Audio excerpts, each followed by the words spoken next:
नमस्कार दोस्तों, मेरा नाम है विनीत पाठक। स्वागत है आपका हमारे साथ आपके YouTube चैनल विनीत पाठक सर की पाठशाला में।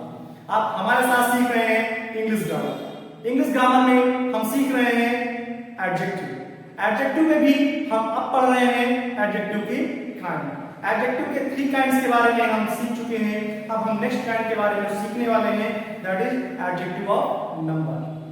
जी हाँ, अब हम पढ़ेंगे एडजेक्टिव ऑफ नंबर। क्या होता है एडजेक्टिव ऑफ नंबर? जैसा कि आपने नाम ही ध्यान दिया होगा तो आपको एहसास हो गया होगा, पता चल गया होगा कि ये ऐसे विशेषण होंगे जो संख्या का बोध कराएंगे। जी हाँ, किसका बोध कराएंगे? संख्या का। तो क्या होता है एडजेक्टिव ऑफ नंबर? आइए सीखते हैं। तो हम सीखने वाले हैं इस वीडियो में एडजेक्टिव ऑफ नंबर के बारे में। एडजेक्टिव ऑफ नंबर के बारे में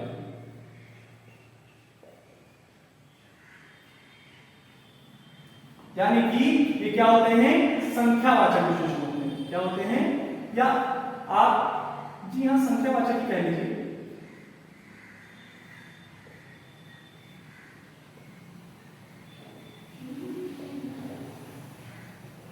ये हमें संख्या बताते हैं, नंबर का बोध कराते हैं।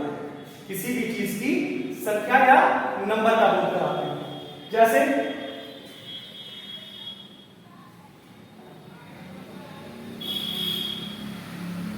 he has 7 chairs.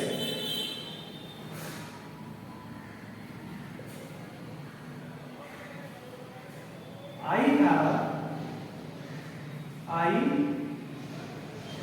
have many things.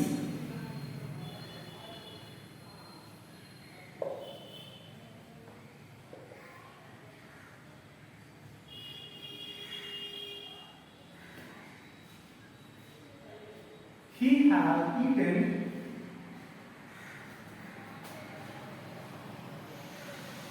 a half loaf.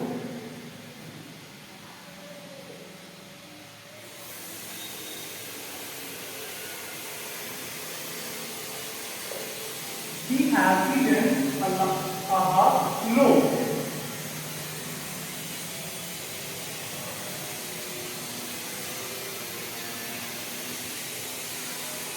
I have 5 books.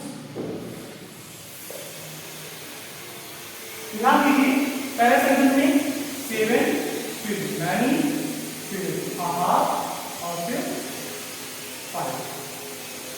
ये आपके पास 4 सेंटेंस हैं। पहले सेंटेंस में 7 पे ध्यान दें, फिर many पे, फिर a half पे और फिर 5।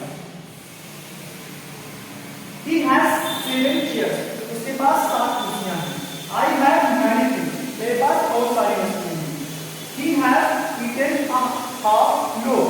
उसने आधी रोटी खा ली है। क्या हुआ? आधी रोटी खा चुका है। I have 5 books. मेरे पास 5 पुस्तकें हैं। इस तरह से आपने देखा 7 क्या बता रहा है? संख्या बता रहा है। क्या बता रहा है? संख्या 7। Many कई सारी, यानी कि संख्या। आधा यानी कि आधा, क्या है? आधा यानी कि एक आधा, यानी कि संख्या। 5 क्या बता रहा है? संख्या यानी कि नंबर। तो इस प्रकार से 7, many, a half एंड 5 यानी कि ये सब के सब हमें क्योंकि नंबर का बोध कराते हैं, संख्या का बोध कराते हैं, इसलिए ये क्या होंगे? एडजेक्टिव ऑफ नंबर होंगे। फिर से सुनिए, क्योंकि ये हमें संख्या का बोध कराते हैं, चूंकि ये हमें संख्या का बोध कराते हैं, इसलिए क्या होंगे? एडजेक्टिव ऑफ नंबर होंगे।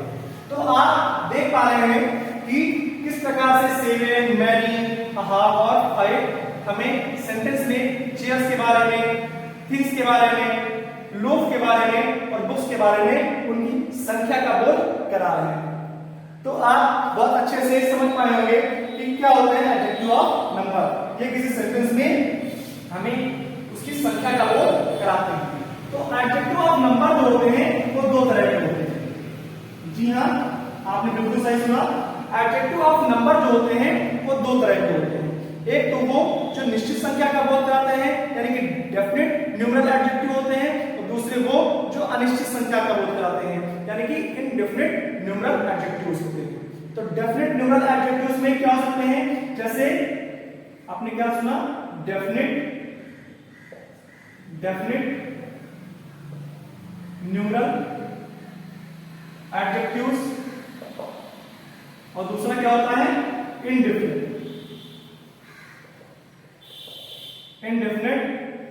न्यूमरल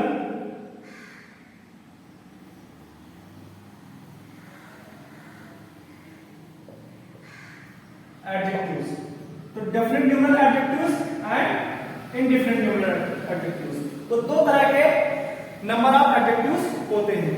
डेफिनिट में क्या होता है, ऐसे एडजेक्टिव्स तो जो किसी निश्चित संख्या का बोध कराए, जैसे I have 4 pens. I have 4 pens. मेरे पास 4 पेन हैं। मेरे पास 4 पेन हैं। तो पेन कितने हैं, 4। अब 4 क्या है, एक निश्चित संख्या है। 4 क्या है, एक निश्चित संख्या है। जैसे I have eaten a half loaf. मैंने आधा ब्रेड का टुकड़ा खा लिया, यानी कि आधी रोटी खा ली है। मैं आधी रोटी खा चुका हूं। तो आधी रोटी तो निश्चित ही होती है ना, एक रोटी उसकी आधी रोटी, तो आधी रोटी तो निश्चित ही है। तो आधी रोटी क्या होता है, एक निश्चित संख्या का बोध कराता है। 4 क्या है, एक निश्चित अंक है। आधा क्या है, एक निश्चित अंक है, राइट। तो ये क्या है, 4 और हाफ, ये डेफिनिट न्यूमरल एडजेक्टिव का पार्ट है। इसी प्रकार जैसे हमने कहा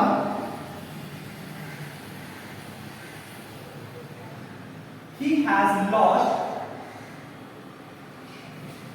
many things. He has lost many things. उसने कई चीजें खो दी हैं, या वह कई चीजें खो चुका है। तो कई चीजें खो चुका है, लेकिन हमें ये तो नहीं पता ना कई चीजें कितनी हैं। ये तो पता है कि हाँ ठीक है, 1 2 3 4 5 6 8 कुछ हो सकती है, लेकिन एक निश्चित संख्या तो हमें नहीं पता है ना कि एक निश्चित कितनी, 2 4 6 8 कितनी। तो ये मैंने क्या है, ये इनडेफिनिट का पार्ट है। किसका पार्ट है बेटा, इनडेफिनिट का पार्ट है। ओके, ये इनडेफिनिट का पार्ट है। समझ में आ गया, बिल्कुल। तो इसी प्रकार से अगर आप समझना चाहें तो ये समझिए,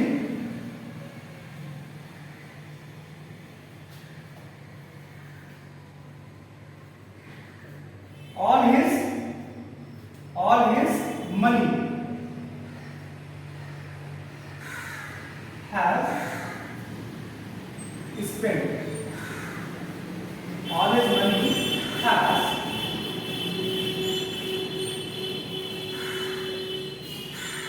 spent. All his money has spent. उसका सारा धन खर्च हो चुका है। उसका सारा धन खर्च हो चुका है। तो all, ये तो पता चला है कि सारा धन, लेकिन कितना, 2 4 6 8 10, कुछ पता है क्या, किसी निश्चित संख्या का बोध करा रहा है क्या, नहीं। तो जब किसी निश्चित संख्या का बोध नहीं करा रहा है तो आप यहां पर क्या हो जाएगा, इनडेफिनिट हो जाएगा। क्या हो जाएगा, इनडेफिनिट न्यूमरल एडजेक्टिव हो जाएगा। समझ में आया। तो 4 क्या है, एक निश्चित संख्या, 4 का बोध करा रहा, हाफ यानी कि आधा का बोध करा रहा है, लेकिन मैनी और ऑल ये किसी निश्चित संख्या का बोध नहीं करा रहा है। तो 4 और हाफ क्या हो जाएंगे, डेफिनिट न्यूमरल एडजेक्टिव हो जाएंगे, जबकि मैनी और ऑल क्या हो जाएंगे, इनडेफिनिट न्यूमरल एडजेक्टिव्स हो जाएंगे। तो आशा है इस तरह से आपको नंबर ऑफ एडजेक्टिव्स के बारे में बहुत अच्छे समझ में आया होगा। अगर नंबर ऑफ एडजेक्टिव्स से रिलेटेड कोई डाउट रह जाता है तो कमेंट बॉक्स में हमें जरूर बताइए। नेक्स्ट वीडियो में हम आपका डाउट जरूर क्लियर करेंगे। इसी प्रकार हमारे साथ अच्छे से न सिर्फ इंग्लिश ग्रामर बल्कि English literature, science, mathematics, SST और तमाम सारे इंग्लिश मीडियम के कॉम्पिटिटिव सब्जेक्ट पढ़ने के लिए आप हमारे साथ जुड़े रहें। और अभी हमारे YouTube चैनल को सब्सक्राइब करना बिल्कुल मत भूलिए, और नोटिफिकेशन के लिए आप बेल आइकन दबाना जरूर याद रखिएगा, ताकि आपको मेरे नेक्स्ट वीडियो का नोटिफिकेशन आप YouTube पे प्राप्त हो जाए और आप हमारे साथ अच्छे से सीख सकें। बहुत बहुत धन्यवाद।